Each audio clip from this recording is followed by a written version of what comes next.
Telugu Desam party government ఉన్నప్పుడు చంద్రబాబు నాయుడు గారు ఇటువంటి ఇసుక ఇబ్బందులు జరుగుతున్నవని ఇసుక ఫ్రీగా ఇస్తే ఇసుక ఫ్రీగా ఎందుకు ఇచ్చారని ఆయన మీదే కేసులు వేశారు ఆ రోజున. ఇది కూడా వాస్తవం.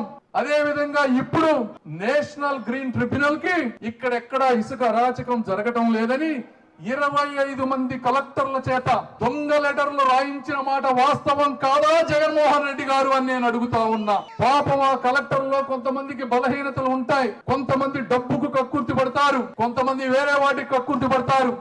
వారి బలహీనతలను అడ్డం పెట్టుకొని కలెక్టర్లను కూడా నీ అవినీతి ప్రపంచంలో భాగస్వామ్యులను చేసి మా ప్రకృతి వనరులను దోచుకొని పక్క రాష్ట్రాలకు తరలిస్తూ ఉంటే ప్రశ్నించడానికి ఒక పెమ్మసాని వస్తాడు, ఒక పవన్ కళ్యాణ్ వస్తాడు.